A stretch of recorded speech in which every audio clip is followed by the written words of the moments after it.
بسم اللہ الرحمن الرحیم۔ السلام علیکم۔ آج ہم پڑھیں گے سورہ یوسف کا اردو ترجمہ۔ یوسف نے اپنے غلاموں کو اشارہ کیا کہ ان لوگوں نے غلے کے عوض جو مال دیا ہے وہ چپکے سے ان کے سامان میں رکھ دو۔ یہ یوسف نے اس امید پر کیا کہ گھر پہنچ کر وہ اپنا واپس پایا ہوا مال پہچان جائیں گے یا اس فیاضی پر احسان مند ہوں گے، اور عجب نہیں کہ پھر پلٹے۔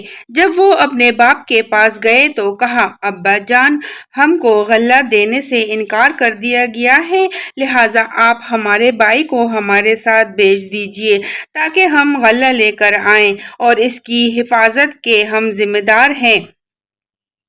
باپ نے جواب دیا، کیا میں اس کے معاملے میں تم پر ویسا ہی بھروسہ کروں جیسا اس سے پہلے اس کے بھائی کے معاملے میں کر چکا ہوں؟ اللہ ہی بہتر محافظ ہے اور وہ سب سے بڑھ کر رحم فرمانے والا ہے۔ پھر جب انہوں نے اپنا سامان کھولا تو دیکھا کہ ان کا مال بھی انہیں واپس کر دیا گیا ہے۔ یہ دیکھ کر وہ پکار اٹھے، ابا جان، اور ہمیں کیا چاہیے؟ دیکھیں، یہ ہمارا مال بھی ہمیں واپس دے دیا گیا ہے، بس اب ہم جائیں گے اور اپنے اہل و عیال کے لیے رزق لے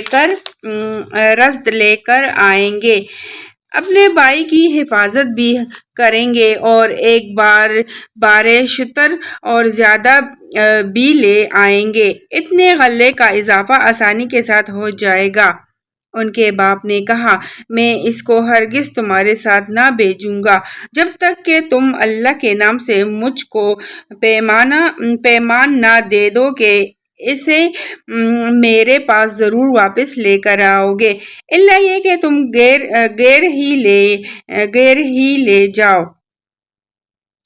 جب انہوں نے اس کو اپنے پیمان دے دیے تو اس نے کہا، دیکھو، ہمارے اس قول پر اللہ نگہبان ہے۔ پھر اس نے کہا، میرے بچوں، مصر کے دارالسلطنت میں ایک دروازے سے داخل نہ ہونا بلکہ مختلف دروازوں سے جانا، مگر میں اللہ کی مشیت سے تم کو نہیں بچا سکتا۔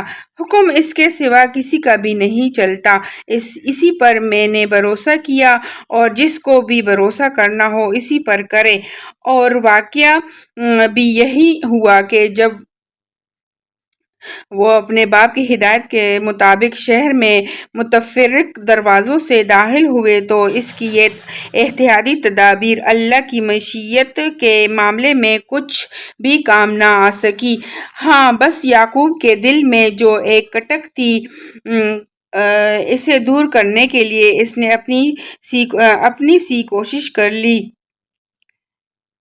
بے شک وہ ہمارے دی ہوئی تعلیم سے صاحب علم تھا، مگر اکثر لوگ معاملے کی حقیقت کو جانتے نہیں ہیں۔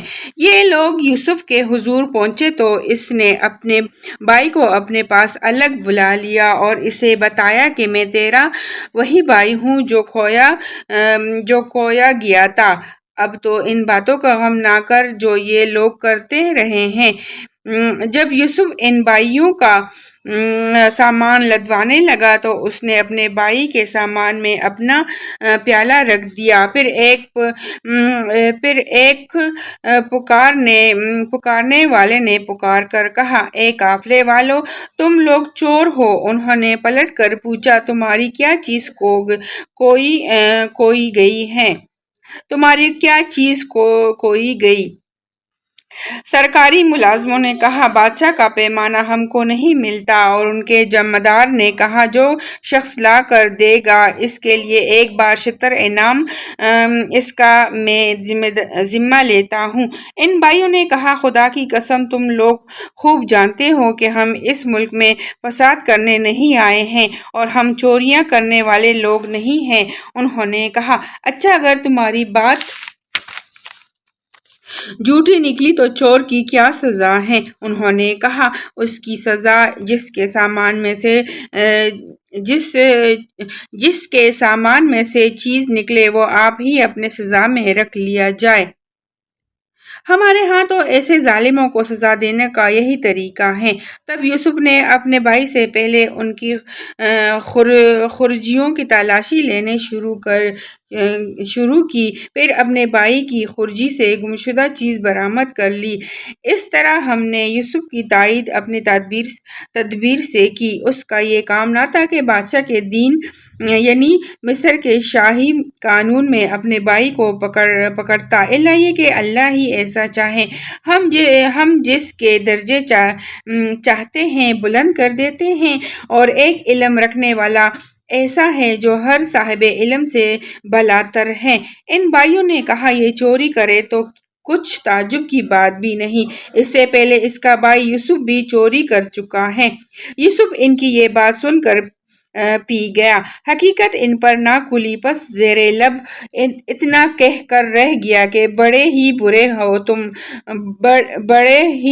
ہو تم لوگ، میرے منہ در منہ مجھ پر جو الزام تم لگا رہے ہو اس کی حقیقت خدا خوب جانتا ہے۔ انہوں نے کہا، اے سردار ذی اقتدار عزیز، اس کا باپ بہت بوڑھا آدمی ہے، اس کی جگہ آپ ہم میں سے کسی کو رکھ لیجئے، ہم آپ کو بڑا ہی نیک نفس انسان پاتے ہیں۔ یوسف نے کہا، پناہ بخدا، دوسرے کسی شخص کو ہم کیسے رکھ سکتے ہیں جس کے پاس ہم نے اپنا مال پایا ہے؟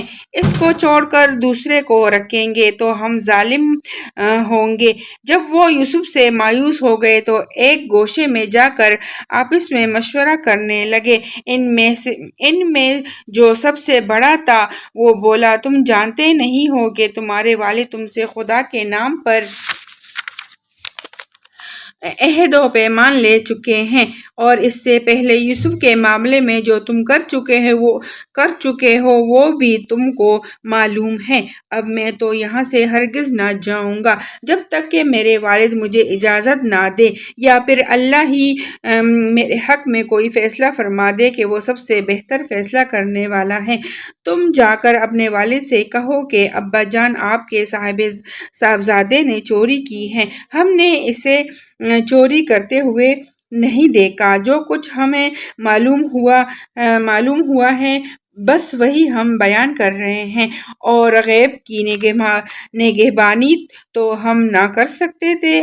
آپ اس بستی کے لوگوں سے پوچھ لیجئے جہاں ہم تھے، اس قافلے سے دریافت کر لیجئے جس کے ساتھ ہم آئے ہیں، ہم اپنے بیان میں بالکل سچے ہیں۔ باپ نے یہ داستان سن کر کہا، دراصل تمہارے نفس نے تمہارے لیے ایک اور بڑی بات کو سہل بنا دیا۔ اچھا، اس پر بھی صبر کروں گا اور بخوبی کروں گا۔ کیا یہ بات کہ اللہ ان سب کو مجھ سے لا ملائے، وہ سب کچھ جانتا ہے اور اس کے سب کام حکمت پر مبنی ہیں۔ پھر وہ ان کی طرف سے منہ پھیر کر بیٹھ گیا اور کہنے لگا کہ ہائے یوسف، وہ دل ہی دل میں غم سے گھٹا جا رہا تھا اور اس کی آنکھیں سفید پڑ گئی تھی۔ بیٹوں نے کہا، خدارا، آپ تو بس یوسف ہی کو یاد کیے جاتے ہیں، نوبت یہ آ گئی کہ اس کے غم میں اپنے آپ کو گلا دیں گے یا اپنی جان ہلاک کر ڈالیں گے۔ اس نے کہا، میں اپنی پریشانی اور اپنے غم کی فریاد اللہ کے سوا کسی سے نہیں کرتا، اور اللہ سے جیسا میں واقف ہوں تم نہیں ہو۔ میرے بچوں، جا کر یوسف اور اس کے بھائی کے کچھ ٹوہ لگاؤ۔ اللہ کی رحمت سے مایوس نہ ہو، اس کی رحمت سے تو بس کافر ہی مایوس ہوا کرتے ہیں۔ جب یہ لوگ مصر جا کر یوسف کی پیشی میں داخل ہوئے تو انہوں نے عرض کیا کہ اے سردار با اقتدار، ہم اور ہمارے اہل و عیال سخت مصیبت میں مبتلا ہیں، اور ہم کچھ حقیر سی پونجی لے کر آئے ہیں۔ آپ ہمیں بھرپور غلہ عنایت فرمائے اور ہم کو خیرات دے، اللہ خیرات دینے والوں کو جزا دیتا ہے۔ یہ سن کر یوسف سے نہ رہا گیا۔ اس نے کہا، تمہیں کچھ یہ بھی معلوم ہے کہ تم نے یوسف اور اس کے بھائی کے ساتھ کیا کیا تھا جبکہ تم نادان تھے؟ وہ چونک کر بولے، ہائے، کیا تم یوسف ہو؟ اس نے کہا، ہاں، میں یوسف ہوں اور یہ میرا بھائی ہے۔ اللہ اللہ نے ہم پر احسان فرمایا۔ حقیقت یہ ہے کہ اگر کوئی تقوی اور صبر سے کام لے تو اللہ کے ہاں ایسے نیک لوگوں